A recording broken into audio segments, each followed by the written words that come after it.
기원전 서양의 건설 문화를 주도했던 로마.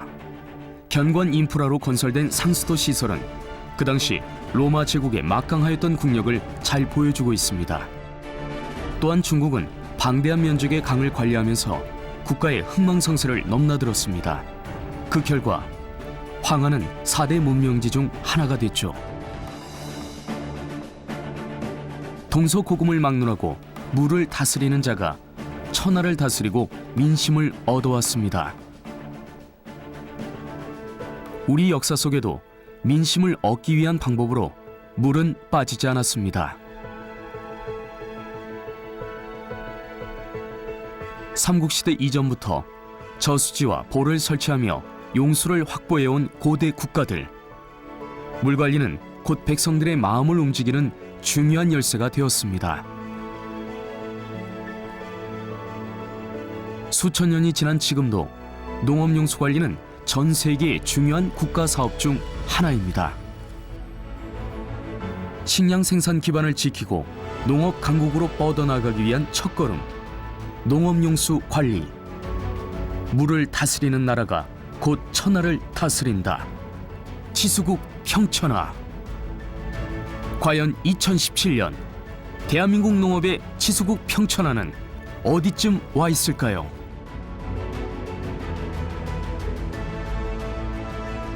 팔도강산 오곡백과를 풍요롭게 하는 농업. 농업은 인류를 지속할 수 있게 한 원동력이었습니다. 먹거리를 생산하는 농업은 우리나라의 기본 산업이자 수천 년 동안 한반도를 지탱하고 있는 문화인데요.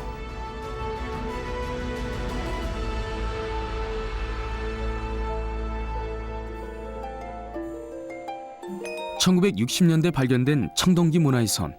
그 당시 한반도 농경 문화를 엿볼 수 있는데요. 이처럼 청동기 시대 이전부터 농경 문화가 자리 잡으면서 물을 체계적으로 관리할 수 있는 수리 시설도 거듭 발전하게 됩니다. 밀양 수산제, 김제 벽골제, 제천 의림지.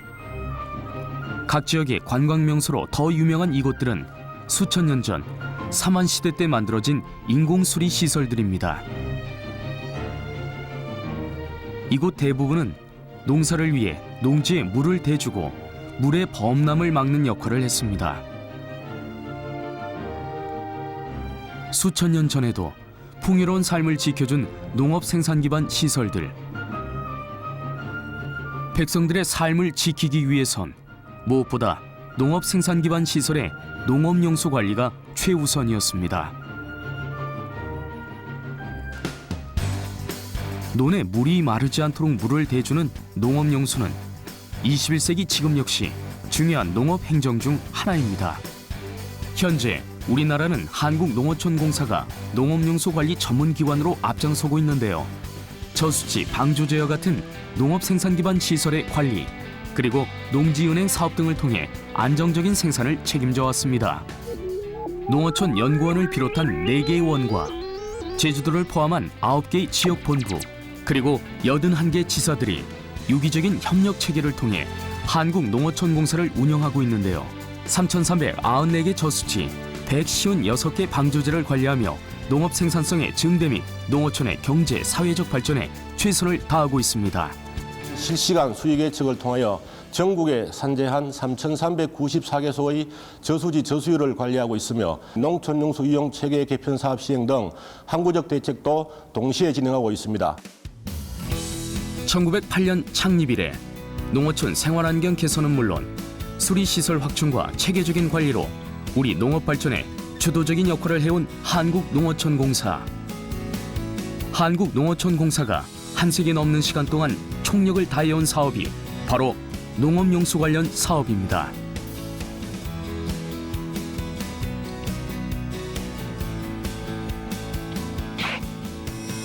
다양한 목적을 위해 쓰이는 농업용수. 농업용수는 그 쓰임에 따라 관계용수와 수로 유지용수, 그리고 영농용수로 구분되는데요. 농업용수 확보는 어떻게 이루어지는 걸까요? 항구적인 시설로 수자원을 확보하기 위해서 이제 양수장이나 저수지 등을 설치하기도 하는데요. 임시적으로 그 저수량을 증대하기 위해서 저수지 바닥을 준설하거나 아니면 뚝을 높이거나 하는 방법들이 있을 수 있고, 또 가뭄이 들어서 물이 부족할 때 하점 바닥을 굴착을 해서 거기서 나오는 물을 취수해서 사용하기도 합니다. 한국농어촌공사는 전국에 산재되어 있는 14,000개소의 농업 기반 시설에서 물을 공급하는데요. 무려 지구 둘레의 2.5배 길이인 10만 킬로미터 용 배수로를 통해 농어촌 곳곳에 생명의 물을 공급하고 있습니다. 한국농어촌공사의 체계적 농업용수 관리는 100여 년 전으로 거슬러 올라갑니다. 1907년부터 1909년까지 전북지방은 극심한 가뭄에 시달렸습니다. 물 부족으로 생계터전을 잃은 지역 주민들의 고충은 해가 갈수록 심해졌는데요. 기술과 자금이 극히 부족한 가운데도 수리조합은 대하댐 건설을 추진했습니다. 그 결과 전북지방 8,000헥타르의 농지에 정량의 물을 공급할 수 있었습니다. 1925년 완공된 운암제 역시 정읍, 부안, 김제 등 무려 1만 5천 헥타르의 농지에 물을 공급하며 가뭄과 긴 싸움을 하는 농민들의 시름을 덜어줬습니다. 농업용수 관리에 있어서 108년이라는 연륜을 쌓아온 한국농어촌공사. 농지의 물을 확인하면 수문을 조절해 정량의 물을 농민들에게 제공해주고 있는데요. 지난 4일 봄철 영농 준비기를 맞아 농업용수 공급을 알리는 통수식이 진행됐습니다.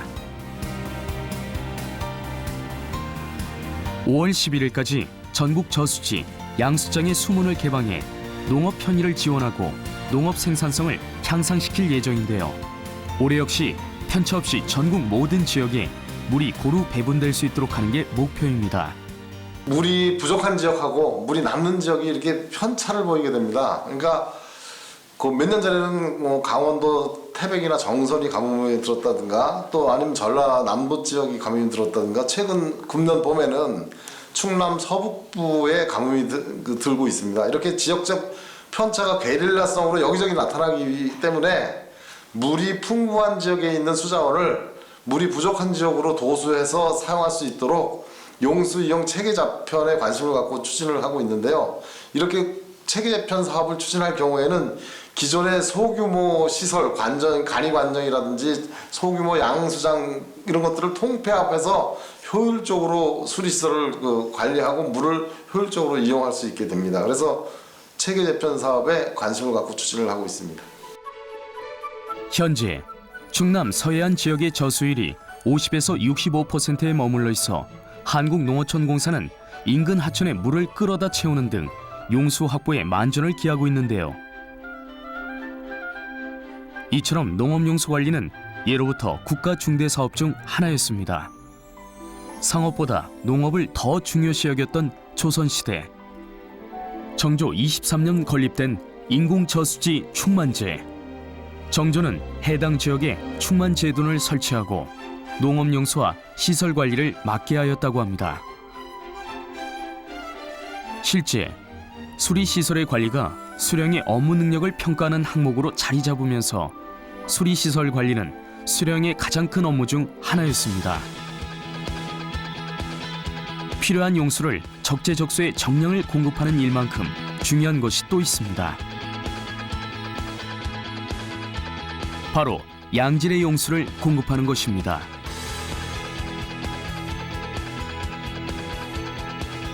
현재 농어촌은 기후변화, 생활하수, 가축 분뇨 등의 원인으로 매년 악화되는 수질 때문에 또 다른 문제에 직면한 상황입니다. 2011년 이후 수질 오염도는 꾸준히 나빠지고 있기 때문인데요. 최근엔 공업, 생활 폐수뿐 아니라 이상 기후변화 역시 수질 오염의 큰 원인으로 보고 있습니다. 폐수가 농가 깊숙한 곳까지 흘러들어오면서 농어촌 환경을 변화시킨 것은 물론 토지까지 오염시키고 있어 농산물 생산에도 악영향을 미치고 있는데요. 환경 전문가들은 이상 고온 현상이 수질에도 영향을 미친다고 보고 있습니다.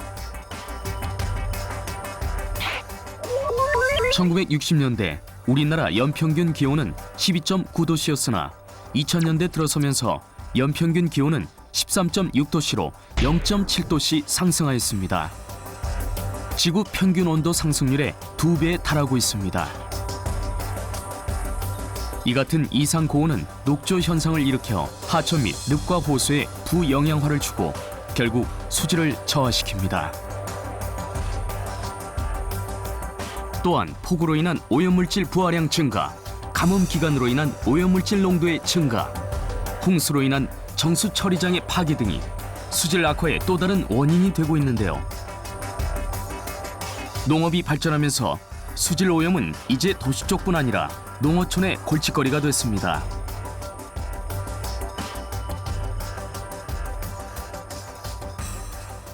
비가 왔을 때 농경지라든지 이런 데서 흘러나오는 비저음 문제인데 도시에서도 또 비저음 나오고요. 그거에 대해서는 다시 평가를 해보니까 우리가 이제 BOD 문제는 도시 쪽 역시 또 오염 강도가 강하지만 여기 질소라든지 인냐 이런 것은 농경지 쪽에서 굉장히 지금 많이 나온다는 게 과학적으로 밝혀졌어요. 그렇다면은 과거에는 도시 위주로만 환경 정책을 세웠으면 됐어요. 근데 지금은 두 가지 양쪽을 투 트랙으로 가야 되는 그런 상황이 생겼습니다. 그래서 어떤 그 농업에서 농사를 지면서 영농을 하면서 축산하면서 생기는 이런 오염 문제를 해결하지 않고서는 강에 있는 녹조 문제를 해결할 수가 없습니다. 결국은 관심을 이제 가져야 되기 때문에 영농 활동을 하면서 여러 가지 시비 관리, 물 관리, 그 다음에 이 많은 사람들이 그걸 참여해서 할 수 있는 공동체라든지 사람들이 모여서 협의체를 할 수 있는 그런 거버넌스 협의체를 늘려야 되고 현재 보면 농촌 개발 과정 같은데 지금 수질 개선 지표 같은 것을 넣어가지고 할 수 있는 그런 제도적인 장치도 필요하고. 이에 한국농어촌공사는 올해 수질 개선에 더욱 집중할 예정입니다.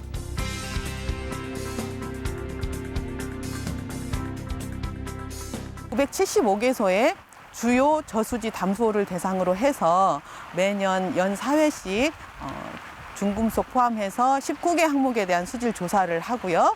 그뿐만 아니라 농어촌공사가 관리하고 있는 3,415개의 이제 농업용수를 공급하는 모든 시설에 대해서는 마찬가지로 6개 항목에 대해서 연 4회 매년 이렇게 수질 조사를 하고 있습니다. 그래서 이 조사 결과를 바탕으로 해서 보전 대책과 개선 대책으로 나누어서 수립을 해서 추진을 하고요. 수질 개선은 2007년부터 시작된 농업용수 수질 개선 사업, 그 다음에 단기적으로 하는 이런 그 이제 우리가 간단히 하는 오염 정화 사업 등 이런 것들을 하고 있고요. 실제 농어촌공사는 2000년대에 들어서면서 수질 개선 사업에 사력을 다하고 있습니다.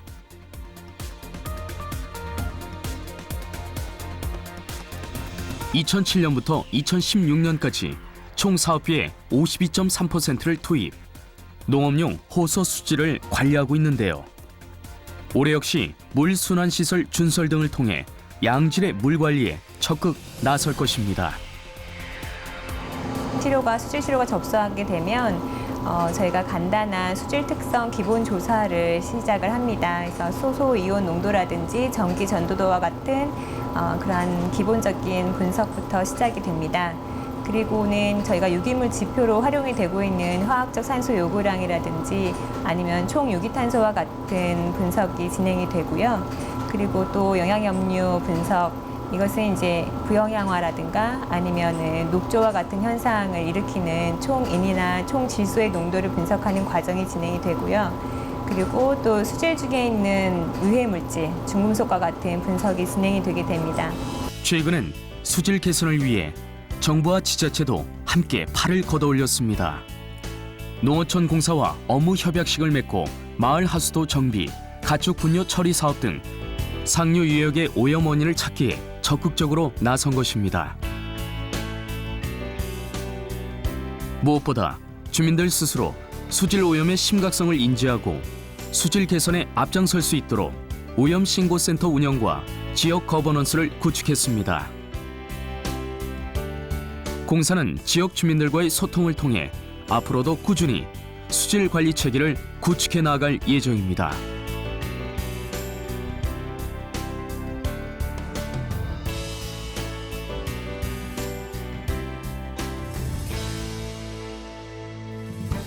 지난 31일 대전 대덕의 한 연구센터에서 2017 풍수해 대비 재난 예방 워크숍이 개최됐습니다.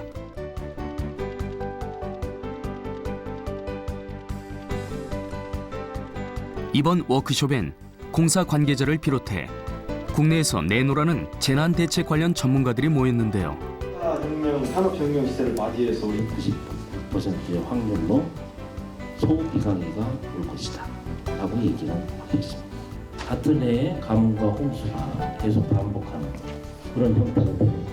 미래의 기후변화에 대해서 현재의 수리 안전답이 안전한가에 대한 검토는 반드시 있어야 된다는 것입니다.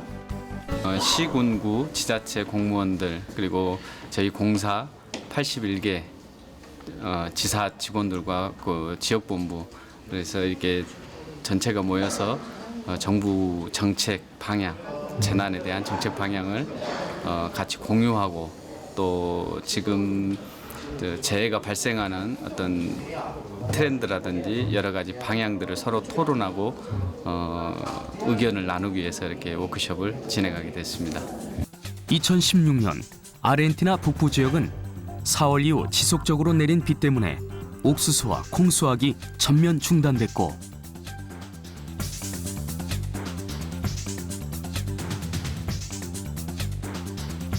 전 세계 쌀 수출국 2위인 베트남은 100년 만에 찾아온 최악의 가뭄으로 국가 경제가 흔들릴 정도였는데요. 그야말로 전 세계가 홍수와 가뭄 등 기상이변으로 진통을 앓고 있는 셈입니다. 이상기후로 인한 피해는 우리나라도 예외가 아닙니다.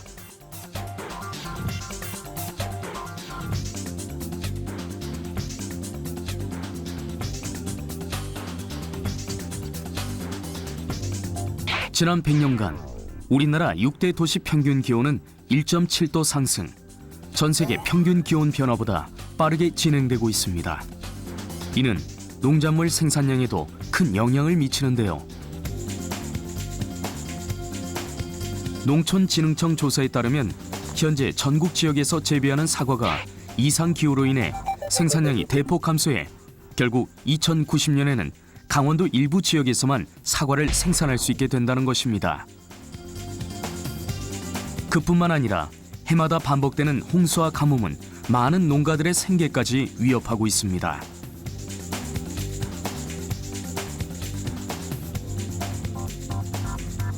실제 중앙재난안전대책본부에 따르면 최근 10년간 농경지 침수 피해는 9만 5천 헥타르에 이를 정도로 심각한데요.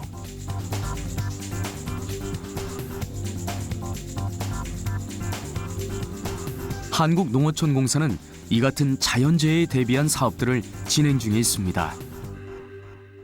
저희 공사에서는 지금 재해 관련해서는 노후 시설에 대한 수리시설 개보수 사업, 방조제 개보수 사업을 진행하고 있고요. 또한 배수 개선 사업, 그리고 농촌용수 개발 사업, 여러 가지 사업을 진행하고 있습니다. 우리나라 최대 수리시설로 알려진 김제 벽골지에서 약 1200여 년 전에 진흙 벽돌, 촌왕이 온전한 형태로 발견됐습니다. 2015년 김제 벽골지에서 이색적인 증거가 발견됐는데요. 풀을 엮어 주머니를 만들고 그 안에 진흙을 담는 촌왕. 촌왕은 연약한 집안을 굳고 단단하게 만드는 데 사용하는 일종의 건설 자재입니다.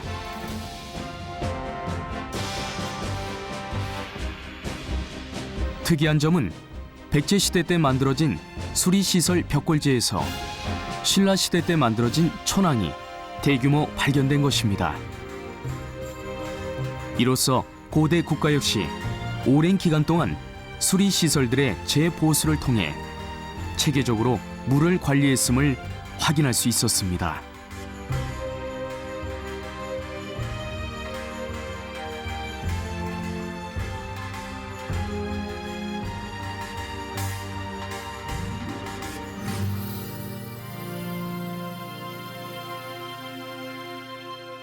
(2013년) 한국농어촌공사는 재난 예방과 원활한 농업용소 공급을 위해 시설물 점검 119 센터를 설치했습니다.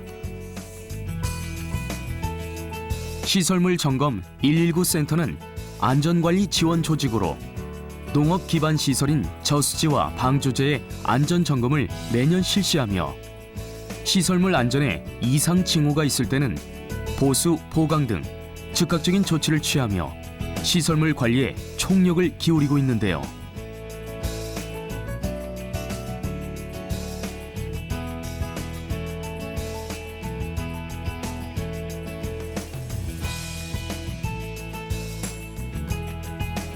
(2013년) 경북에 위치한 산대 저수지 제방이 붕괴됐을 때 다행히 인명피해는 없었지만 인근 농경지와 상가가 물에 잠겨 농업 생산량에 큰 차질을 빚었습니다. 또한 공사는 34억 원이라는 개보수 비용을 감당해야 했습니다. 이후 한국농어촌공사는 2013년부터 2015년 6월까지 총 105개 재해위험 발생 시설물을 확인, 보수 및 보강, 정밀 안전 진단으로 재해 예방의 견인차 역할을 하고 있는데요. 무엇보다 올해는 지진에 대비해 저수지 내진 설계를 강화할 것이라고 합니다. 실제 지진 등으로 저수지 제방이 한순간에 무너지면 농업용소 공급처를 잃는 것은 물론 하류 지역 주민들의 생명과 재산에 막대한 피해를 줄 수 있기 때문입니다.